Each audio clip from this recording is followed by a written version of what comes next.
ತೆಲಂಗಾಣ ಹಾಗೂ ಕರ್ನಾಟಕ ರಾಜ್ಯ ಸಂಪರ್ಕಿಸುವ ಕೃಷ್ಣಾ ನದಿಗೆ ಅಡ್ಡಲಾಗಿ ನಿರ್ಮಿಸಲಾಗುತ್ತಿರುವ ಹೊಸ ಸೇತುವೆ ಕಾಮಗಾರಿಯನ್ನ ಸಣ್ಣ ನೀರಾವರಿ ಹಾಗೂ ವಿಜ್ಞಾನ ತಂತ್ರಜ್ಞಾನ ಇಲಾಖೆಯ ಸಚಿವರಾದ ಎನ್ಎಸ್ ಬೋಸರಾಜು ಅವರು ಅಧಿಕಾರಿಗಳೊಂದಿಗೆ ಪರಿಶೀಲಿಸಿದರು.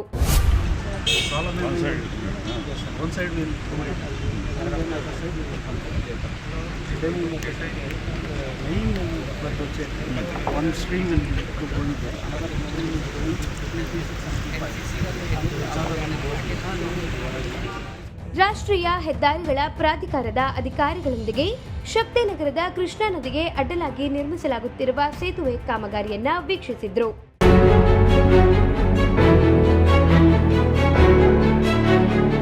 ಕರ್ನಾಟಕ ಹಾಗೂ ತೆಲಂಗಾಣದ ಗಡಿಯಲ್ಲಿರುವ ಸಮೀಪ ಹೆದ್ದಾರಿ 167ರ ಮಾರ್ಗದಲ್ಲಿರುವ ಕೃಷ್ಣಾ ನದಿಗೆ ಅಡ್ಡಲಾಗಿರುವ ಸೇತುವೆ ಶಿಥಿಲಗೊಂಡಿದ್ದರಿಂದ ಹೊಸ ಸೇತುವೆಯನ್ನ ಕೈಗೆತ್ತಿಕೊಳ್ಳಲಾಗಿದೆ.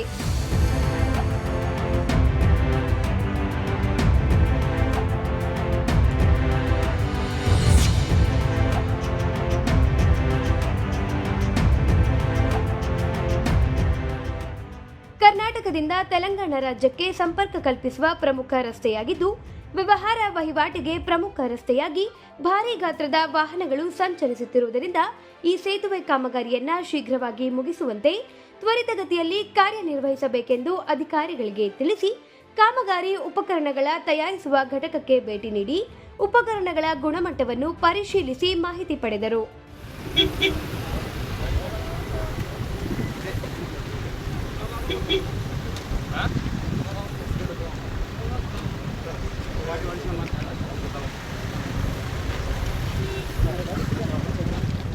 ಈ ಸಂದರ್ಭದಲ್ಲಿ ಹಿಂದುಳಿದ ವರ್ಗದ ಜಿಲ್ಲಾಧ್ಯಕ್ಷರಾದ ಕೆ. ಶಾಂತಪ್ಪ, ಶಿವಮೂರ್ತಿ, ರುದ್ರಪ್ಪ ಅಂಗಡಿ, ರಾಷ್ಟ್ರೀಯ ಹೆದ್ದಾರಿಗಳ ಪ್ರಾಧಿಕಾರ ಹೆದ್ದಾರಿ 167ರ ಅಭಿಯಂತರರಾದ ನರೇಂದ್ರ ಕುಮಾರ್, ಮುಖ್ಯ ಯೋಜನೆ ನಿರ್ದೇಶಕರಾದ ಸಲೀಂ, ಎಇ ತಿಮ್ಮಪ್ಪ, ಮೊಹಮ್ಮದ್ ಶಾಲಾಂ, ನರಸನಗೌಡ, ಖಾಲಿದ್ ಗುರು ಸೇರಿದಂತೆ ಅನೇಕರು ಉಪಸ್ಥಿತರಿದ್ದರು.